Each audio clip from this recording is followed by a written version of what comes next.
Channel सागर भक्तिमाला में आपका स्वागत है। जय श्री कृष्ण। अब हम पापा कुसा एकादशी व्रत कथा सुनेंगे। धर्मराज युधिष्ठिर कहने लगे कि हे भगवान, आश्विन शुक्ल एकादशी का क्या नाम है? अब आप कृपा करके इसकी विधि तथा फल कहिए। भगवान श्री कृष्ण कहने लगे, हे युधिष्ठिर, पापों का नाश करने वाली इस एकादशी का नाम पापानकुशा एकादशी है। हे राजन, इस दिन मनुष्य को विधि पूर्वक भगवान पद्मनाभ की पूजा करनी चाहिए।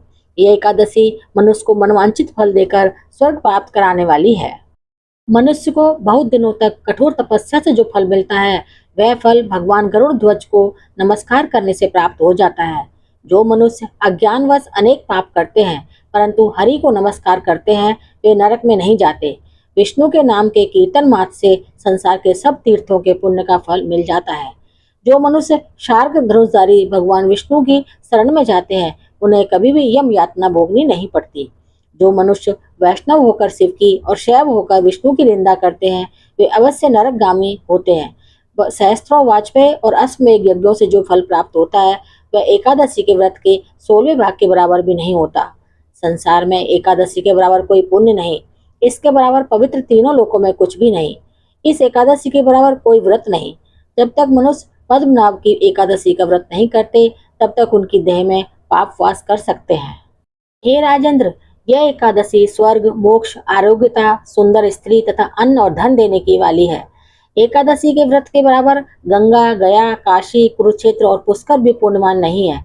हरिवासर तथा एकादशी का व्रत करने और जागरण करने से सहज ही में मनुष्य विष्णु पद को प्राप्त होता है। हे युधिष्ठिर, इस व्रत के करने वाले 10 पीढ़ी मातृ पक्ष, 10 पीढ़ी पितृपक्ष, 10 पीढ़ी स्त्री पक्ष तथा 10 पीढ़ी मित्र पक्ष का उद्धार कर देते हैं।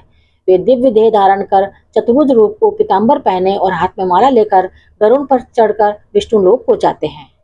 हे नृपोत्तम, बाल्यावस्था, युवावस्था और वृद्धावस्था में इस व्रत को करने से पापी मनुष्य भी दुर्गति को प्राप्त न होकर सदगति को प्राप्त होता है। आश्विन मास की शुक्ल पक्ष की इस पापानकुशा एकादशी का व्रत जो मनुष्य करते हैं, वे अंत समय में हरि लोक को प्राप्त होते हैं तथा समस्त पापों से मुक्त हो जाते हैं। सोना, तिल, भूमि, गौ, अन्न, जल, छतरी तथा जूती दान करने से मनुष्य यमराज को नहीं देखता। जो मनुष्य किसी प्रकार के पूर्ण कर्म किए बिना जीवन के दिन व्यतीत करता है, वह लोहार की भट्टी की तरह सांस लेता हुआ निर्जीव के समान ही है। निर्धन मनुष्यों को भी अपनी शक्ति के अनुसार दान करना चाहिए तथा धन वालों को सरोवर, बाग, मकान आदि बनवाकर दान करना चाहिए। ऐसे मनुष्यों को यम का द्वार नहीं देखना पड़ता तथा संसार में दीर्घायु होकर धनाढ्य, कुलीन और रोग रहित रहते हैं। भगवान श्री कृष्ण ने कहा, हे राजन, जो आपने मुझसे पूछा वह सब मैंने आपको बतलाया। इस संदर्भ में एक छोटी सी कथा मैं आपको सुनाता हूँ, वो सुनो। प्राचीन समय में विंध्य पर्वत पर क्रोधन नामक एक बहेलिया रहता था। वह बड़ा क्रूर था। उसका सारा जीवन हिंसा, लूटपाट, मदपान और गलत संगति पाप कर्मों में बीता। जब उसका अंतिम समय आया, तब यमराज के दूत बहेलिये को लेने आए और यमदूत ने बहेलिये से कहा कि कल तुम्हारे जीवन का अंतिम दिन है, हम तुम्हें कल लेने आएंगे। यह बात सुनकर बहेलिया बहुत भयभीत हो गया और महर्षि अंगिरा के आश्रम में पहुंचा। महर्षि अंगिरा के चरणों पर गिरकर प्रार्थना करने लगा, हे ऋषिवर, मैंने जीवन भर पाप कर्म ही किए हैं। कृपा कर मुझे कोई ऐसा उपाय बताएं जिससे मेरे सारे पाप मिट जाएं और मोक्ष की प्राप्ति हो जाए। उसके निवेदन पर महर्षि अंगिरा ने उसे आश्विन शुक्ल की पापाकुशा एकादशी का विधि पूर्वक व्रत करने को कहा। महर्षि अंगिरा के कहे अनुसार उस बहेलिये ने यह व्रत किया और किए गए सारे पापों से छुटकारा पा लिया और इस व्रत पूजन के बल से भगवान की कृपा से वह विष्णु लोक को गया। जब यमराज के यमदूत ने इस चमत्कार को देखा तो बहेलिया को बिना लिए ही यमलोक वापस लौट गए। जय श्री हरि।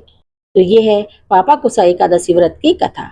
मेरे चैनल को सब्सक्राइब, शेयर और लाइक जरूर करें। धन्यवाद।